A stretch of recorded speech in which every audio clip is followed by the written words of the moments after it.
রাত্রি গভীর হতেই নিলয় ছাদে উঠে পড়ে। সে প্রতিদিন রাতে আকাশের দিকে তাকিয়ে থাকে, কারণ সে বিশ্বাস করে আকাশের ওপারে এক আশ্চর্য জীবন আছে। নিলয়, এত রাত পর্যন্ত ছাদে বসে কি করছো? মায়ের ডাক আসে নিচ থেকে। মা, আমি আকাশের মানুষদের খুঁজছি। মা হাসেন, কিন্তু কিছু বলেন না। সেই রাত্রে হঠাৎ করে নিলয়ের চোখের সামনে একটা উজ্জ্বল আলো জ্বলে ওঠে। সে চমকে তাকায়। আলোটা আস্তে আস্তে কাছে আসতে থাকে।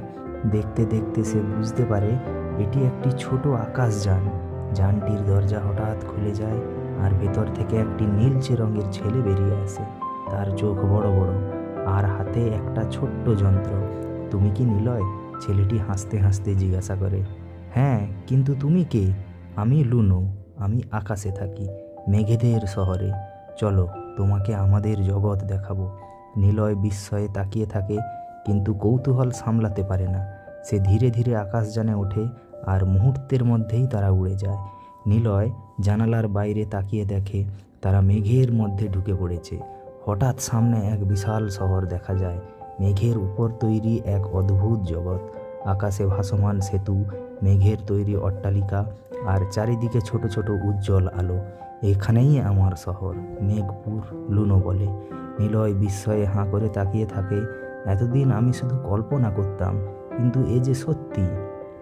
লুনো তাকে তার শহর ঘুরিয়ে দেখায়। তারা এক মেঘ সুইমিং পুলে ঝাঁপ দেয়, যেখানে জল নেই, শুধু নরম তুলোর মতো মেঘ।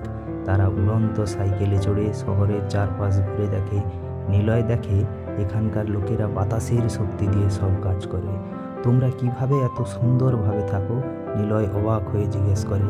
আমরা প্রকৃতিকে কখনোই নষ্ট করি না। আমরা হাওয়া, আলো আর মেঘের শক্তি ব্যবহার করি।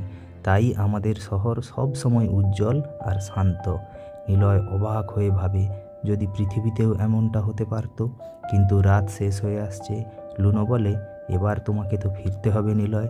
নিলয় মন খারাপ করে, কিন্তু লুনো তার হাতে একটা ছোট্ট নীল পাথর দিয়ে বলে, এটি তোমার জন্যে।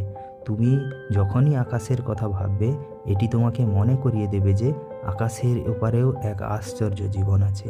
নিলয় আবার আকাশযানে চড়ে ফিরে আসে নিজের ছাদে। সকালে উঠে সে ভাবে, সত্যি এটা কি ঘটেছিল, নাকি সবটাই স্বপ্ন?